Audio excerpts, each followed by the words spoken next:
This is your WLAK Daily News Roundup for Lake Air, 107.5 FM and 1260 AM in Amory. Civic Media News.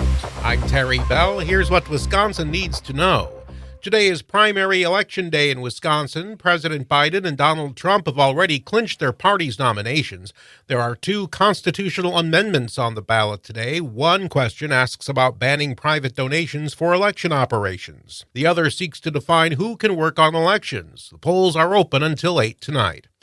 Donald Trump campaigns in Green Bay today, weather permitting, his first stop in Wisconsin since clinching the Republican nomination for president. Spokesperson Caroline Levitt tells WISN-TV's Upfront election integrity is a priority. We have a great new partnership now with the Republican National Committee, great leadership there that will be focusing on election integrity. It's an incredibly important issue. Democratic Lieutenant Governor Sarah Rodriguez says Trump has failed working families and women.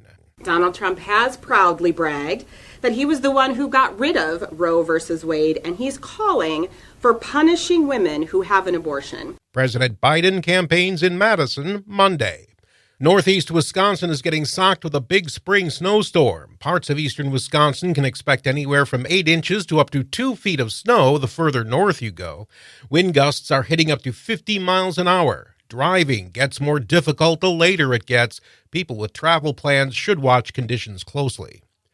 Employees at the universities of Wisconsin will soon get parental leave. Eligible employees will get 6 weeks of paid time off after a child is born or adopted.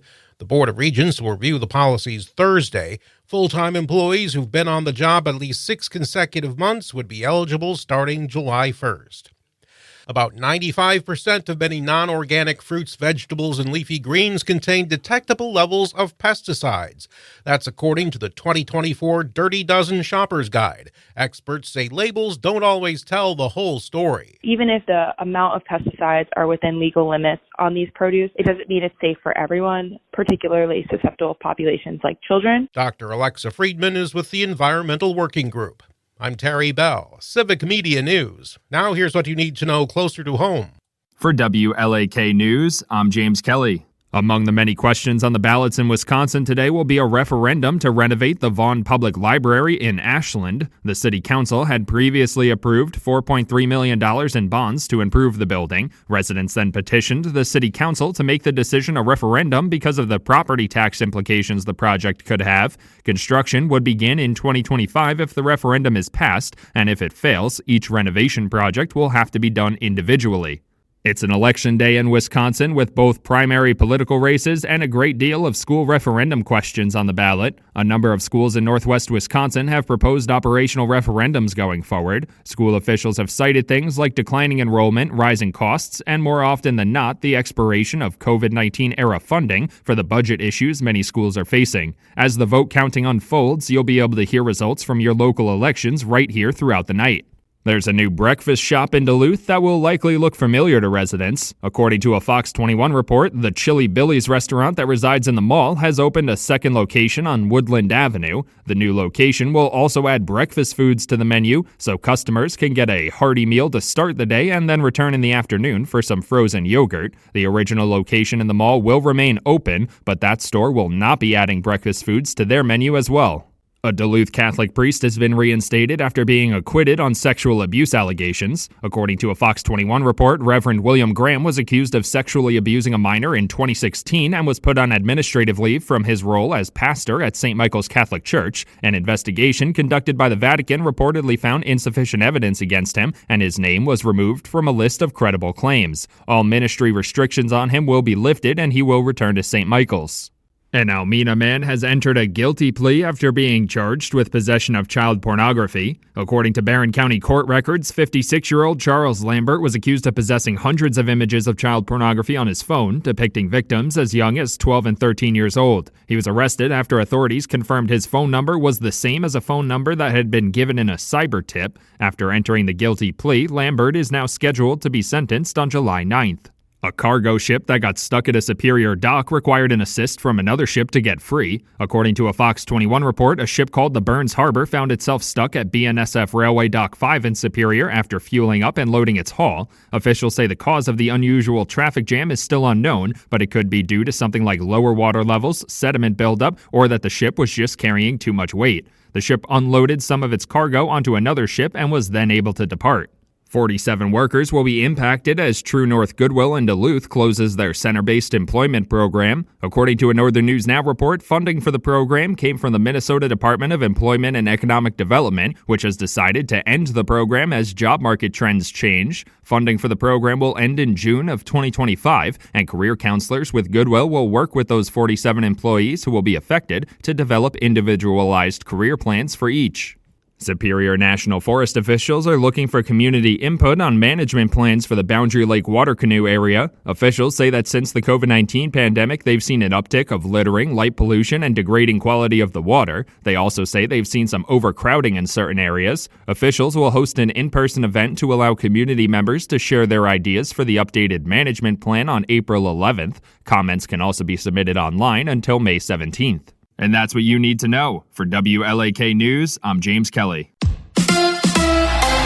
Badgers lose at home. Hi, I'm Mike Clemens with sports. College basketball, the Wisconsin women's basketball team losing to St. Louis in the Kohl Center 65-60, ending their season. It was a rough night for the Badgers, first losing one of their top players, Sarah Williams, to an apparent knee injury at the start of the game. Later, Sonia Copeland had to exit just before the half with reportedly a concussion. The Badgers made it to the Grade 8 women's NIT semifinals, their first appearance in the postseason in 13 years. NBA, the Bucks wrap up their road trip tonight in D.C. against the Wizards. Baseball opening day in Milwaukee. The Brewers and the Twins this afternoon. Did sweeping the Mets show how good the Brewers can be? Yeah, I think you just said it. I think we compete. We go out there, and whether it's in the box or on the mound, we're just competing our butts off and being aggressive and having that mindset plays off of one another. If we see this guy's doing it, then we're going to do it. So I think it's a good start for us. That's Brewers pitcher Colin Ray. 31-year-old right-hander Jacob Junis gets his first start for the Crew after being signed in February. Junis pitched for the Giants and the Royals before that. Former pitcher, now analyst Tim Dillard, on what he thought of the Brewers' sweep of the Mets in New York over the weekend. I liked how well-rounded the team was. I love good baseball. I love watching what I think is correct baseball and how you play it. And we saw everything from sac fly to home runs to walks, stolen bases, hitting behind the runners. That right there, taking the extra base at third and just straight up challenged, that kind of stuff. I love the way they played this series. It was the most well-rounded baseball I think I've seen in a long time. And if this is what the Brewers season is going to look like in 2024, it's going to be a fun watch. With sports, I'm Mike Clemens. On your entertainment beat, I'm Pete Schwaba. Fans of Marvin Gaye have some new music to look forward to from the late R&B legend. The BBC reports that lost recordings exist from the time Gaye lived in Belgium with the late musician Charles Dumoulin, whose lawyer says some of the recordings are as good as Sexual Healing, the song, not the act. Sexual Healing was a big hit for Gaye in 1982 off his last studio album. Marvin Gaye died tragically when he was shot by his father during a domestic dispute in 1984. The Wisconsin Film Festival kicks off this Thursday night, April 4th in Madison, and runs through April 11th. The opening night ceremony is at the Barrymore Theater in Madison. The festival offers over 150 films, including documentaries, restored classics, and the best of American independent and world cinema. There is even a category for kids called Big Screens, Little Folks. If you've never been, check it out. Her whole thing is about peaceful solutions. She's not aggressive just to be aggressive. That's what Linda Carter says about the character she helped make famous, Wonder Woman. The 72-year-old Carter spoke about the possibility of Wonder Woman 3, saying she was confused as to why there needs to be an outcry from fans to get the movie made.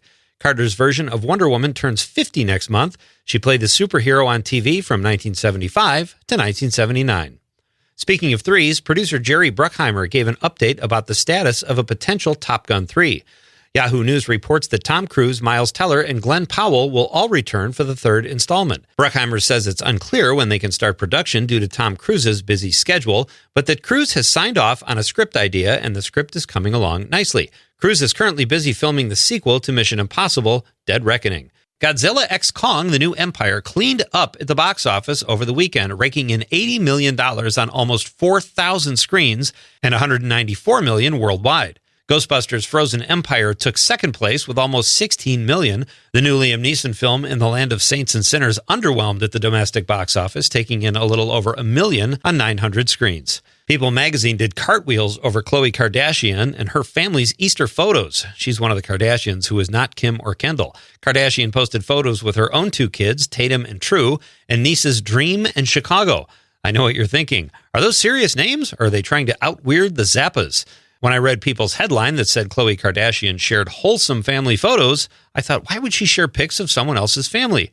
But nope, they're actual Kardashians. For more showbiz fun, tune into Nightlight with me, Pete Schwaba, every night between 7 and 9 p.m. on the Civic Media Radio Network. It is going to be cloudy today with scattered light rain and snow showers likely. Our high 44 this afternoon, the wind north at 10 to 20. Tonight, light rain and snow, our low down to 30, some minor accumulation. And then tomorrow, mostly cloudy, very windy with scattered light snow and a high of 43. I'm meteorologist Sean Cable. Outside now, it's 33. That's your WLAK Daily News Roundup from Civic Media. Subscribe to this podcast on Spotify, Apple, or wherever you find your podcasts. Find more news at lakeair.radio.